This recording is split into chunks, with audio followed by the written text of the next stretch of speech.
Hey, hello leaders. This is Paul Grau Jr. and welcome back to Run to Your Leadership Challenges. So today I want to talk about working with difficult leaders. And, sometimes they're called rogue leaders, lone wolves, but most people just think of them or call them difficult leaders because they can be very difficult.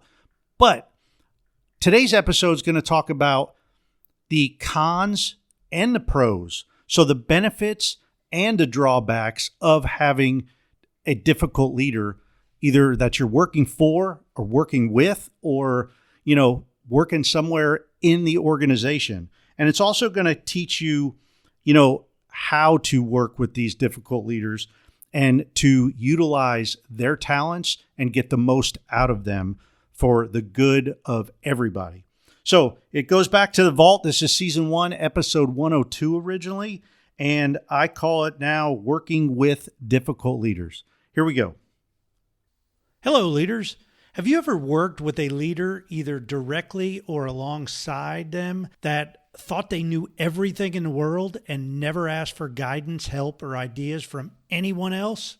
They are your lone rangers in your organization. And I refer to these leaders as rogue leaders because they always seem to be on their own page, doing whatever they think is best and usually not taking the whole organization into account in the least bit. It's usually all about them and how whatever they're working on will benefit them. These rogue leaders aren't the easiest leaders to work with by any means. Well, today we're going to talk about the dangers of having rogue leaders on your team. And we're also going to cover a benefit or two or three. Welcome to Run to Your Challenges. This is the 5-minute leadership show delivered to you 6 days a week that's designed specifically for mid-level leaders and team leaders. Every day I discuss different leadership challenges and offer you encouraging tips to help you and your team run to your challenges. Hey, don't forget to subscribe so you never miss another episode. Okay, let's talk about today's challenge of rogue leaders. So let's put this in perspective. Rogue leaders are generally difficult to work with and are usually going against the grain. However, that isn't always a bad thing to have, especially if your rogue leader actually knows their stuff. Now, they might be a real pain in the neck to work with, but the biggest problem is many rogue leaders limit their abilities because they simply don't want to discuss things with other leaders. After all,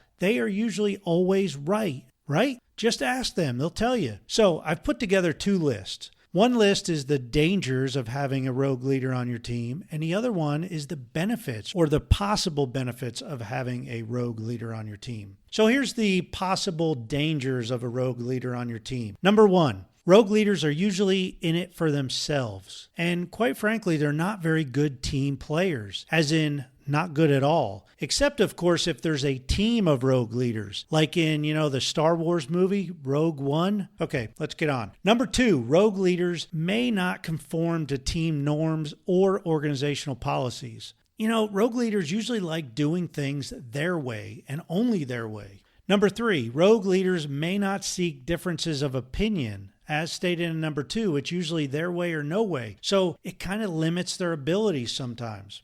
Number 4, rogue leaders are usually very consistent, and this may limit their productivity in frequently changing jobs or jobs that require a lot of creativity or problem solving because they're kind of stuck in their own zone. Okay, so here's a list of possible benefits of having a rogue leader on your team. Number 1, rogue leaders are usually very consistent. Yep, this is a danger, but it could also be a possible benefit, especially in unchanging jobs and routine jobs, because they're going to be consistent. Number 2 possible benefit is rogue leaders are great at leading themselves and small, isolated teams. Again, refer to the movie Rogue One. Small, isolated team that kind of made up the rules as they went, right? There you go. Number 3, rogue leaders are great at taking initiative and keeping busy. Great if they stay on track, that is. Number 4, rogue leaders are risk takers. They will try anything, even without having all the facts, figures, data, etc.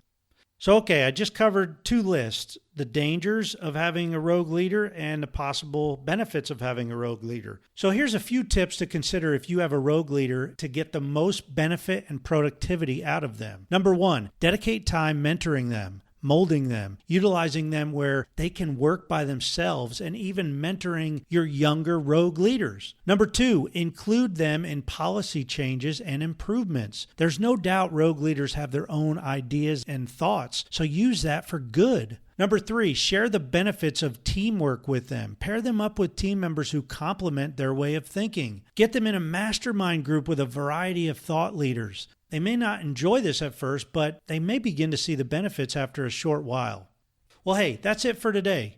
I hope you enjoyed this episode, and I especially hope you get benefit from your rogue leaders on your team. They can be a huge benefit if you can utilize them properly. I would love to hear your thoughts on your rogue leaders. Are they beneficial or a hindrance? How do you handle them and utilize them? Hey, as a reminder, please be sure to subscribe and leave me a 5-star review on whatever platform you are listening from. And please share this briefing with coworkers and other leaders you know, especially your HR directors and your CEOs, so your entire organization can run to your challenges together. You can always contact me directly at Paul Grau, that's PaulGrau at currentleadershipcoaching.com. Hey, thanks for listening, and until tomorrow, run to your challenges.